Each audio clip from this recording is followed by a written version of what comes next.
Alright, hey, I'm back. So let's see, today I was going to give you an interior and exterior tour of the truck. I guess there's not much to tour on the outside. I'll try to record that tomorrow and just show you the outside of the truck, because the load I've got on here right now is pretty interesting. It's a building broken down into pieces, a metal building like you'd see out on a farm or something like that, but it is a complete building just all taken apart, sitting on the bed of the truck, so it's actually pretty cool. I was going to show you inside and outside of the truck, but as you can probably see on the window behind me, it is the weather out here, and I'm in Vega, Texas right now.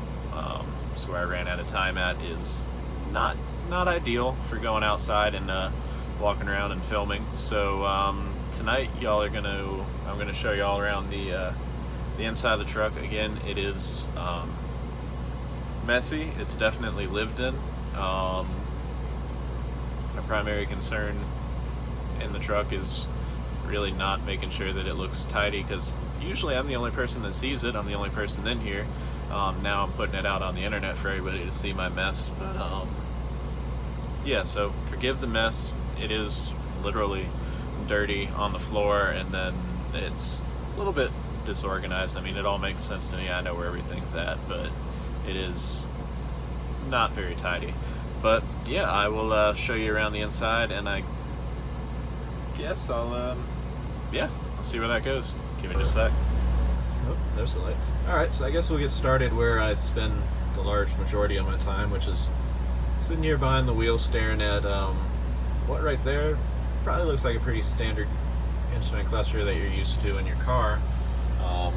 It is obviously a little bit different. I really wish the light wasn't on right now, but so you got your tach, your oil pressure, your fuel and def, so the blue needle is the diesel exhaust fluid. Speedo, which goes up to a whopping 85 miles an hour, even though this truck's governed at 65, and then you've got your air pressure down there, primary and secondary tanks, letting you know how much air pressure, how much air is in the tanks. If that starts to get too low, you need to pull over, obviously, because that controls your brakes, your steering, your suspension, and if it gets too low, these two little protection valves down here will pop and actually apply the brakes. So when you lose all your air pressure, you don't actually lose your brakes, you lose the ability to not have your brakes applied. Yeah, so these are obviously your trailer supply that airs up your trailer, releases your trailer brakes, airs up the suspension to help balance the weight better, and then this is your parking brake that actually actuates the brakes on the tractor portion of the truck. So when you don't have a trailer and you want to go, this one stays out, this one goes in. This one only gets used when there's a trailer back there, obviously, as the name suggests. You've got all your light switches down here, so sleeper dome light, your ambient light, actually go those. I'll show you. This truck, being a brand new one, actually has some pretty cool lights up there. So you've got your sleeper dome, which is just those lights right there. You've got your front dome, which is that one there, and then you've got your ambient light, which is the light ring around it, and you can actually dim these lights down and actually control how bright the lights are, which is absolutely awesome in my opinion. Much nicer than the old ones. Down here you've got a couple more switches. You've got your axle lock, so that locks up the diff in the rear axles. Doesn't actually do that great of a job, because you can still very easily spin tires, and if you do that you will come to a stop, so it's not the most effective thing in the world. Your fifth wheel slide, so once you take the pressure off the fifth wheel, you hit that, it unlocks the fifth wheel and you can slide it forward or back. Flatbed, you don't worry about that, it stays all the way back all the time. And then this is your suspension height. So normally it's going to be a normal, but when you're dropping a trailer or picking up a trailer that somebody left very low, they didn't feel like cranking the landing gear all the way down firmly, this will drop your suspension since you've got air suspension. Then up here, this controls my, I've got spotlights on the back of the truck for flatbed because I don't actually have utility lights. I got the headache rack, which I'll show you in the exterior tour video back there, that blocks the utility lights so they don't do any good. traction control, lane departure warning, the engine shuts down after 30 minutes, so that's the override, which doesn't actually work. I think Prime disabled that, but if you tap the throttle, it resets it. My truck runs 30 minutes, most of them run for 5 minutes. If you have a company truck, it'll idle for 5 minutes and then shut off. At least you have the option to have it idle for up to 30 minutes. So yeah, you got that. Then up here you've got your air filter indicator, turbo PSI, how much pressure your turbo's putting out. This is how much pressure you're putting on the brakes, because there is no actual brake pedal feel, so that's how you can tell how much pressure you're putting on the brakes. Your oil pressure, no, that's your oil temperature, sorry. Oil pressure's over in the main gauge, and then how much weight is on my drive tires. Transmission temp, rear drive axle temp, front drive axle temp, the radio, AC controls, and then you got your Qualcomm. I named mine Karen. So you can see it tells you this is my hours of service. So right now I'm on duty. I'll go off duty in a second.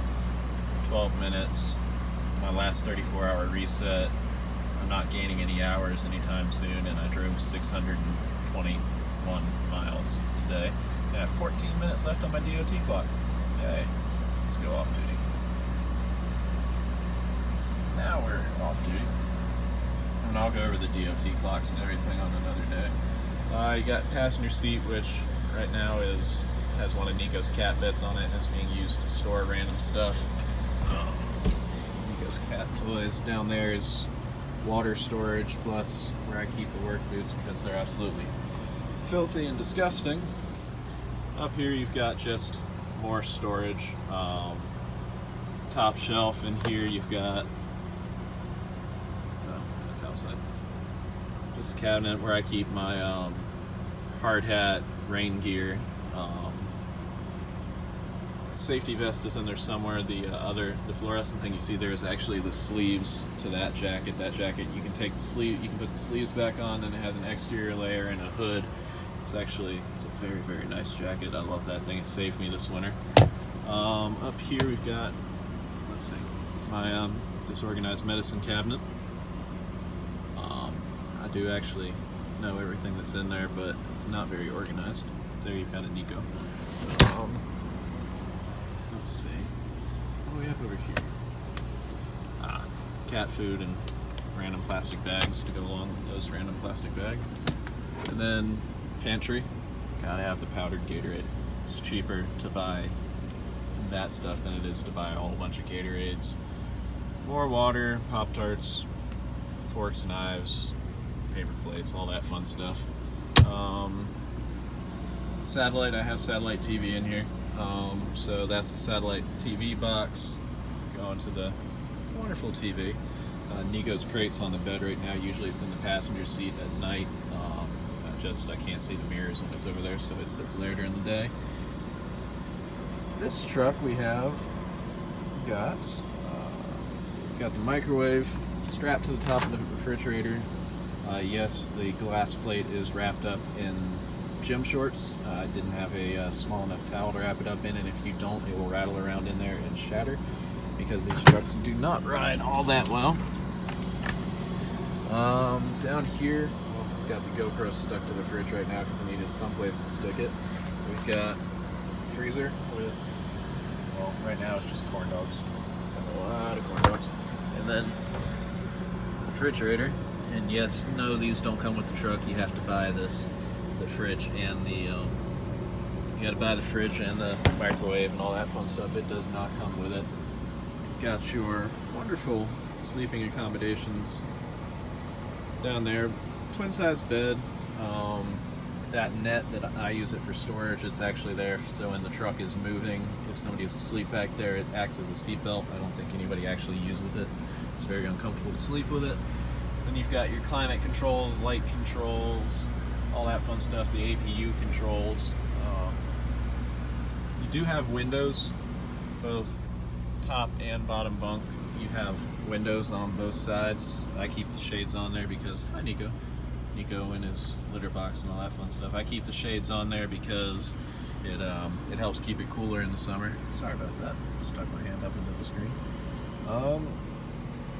Yeah, down underneath the bunk, I'm not going to lift it up right now, but the whole bottom bunk actually lifts, and there is storage underneath there. The whole area underneath there is storage. That area you can access from the outside. Then there's a wall, and then another sealed off area over there that I store a bunch of crap down in. But yeah, I mean, and then obviously you've got your clothes, yes, underwear and everything are just sprawled in there. So the clothes cabinet got area to hang up hangers, and then you've got your desk slash dining room table slash whatever the heck else you need it to be, and more storage, which that's where I sweat. I use for storing sheets and all that kind of stuff. So I mean, you've got storage galore in here. There's definitely no shortage of that, but yeah, I mean, that's a basic. Inside these trucks is not that fancy. CB radio up there. It's not that fancy, but it's definitely not bad. Oh yeah, I forgot the overhead cabinets. Got that cabinet. That one I use for my paperwork after I deliver it, because you got to hold on to that for up to 6 months. And then this one, what do I have in this one? Oh, I've got Gorilla Tape and gloves and all that fun stuff in there. So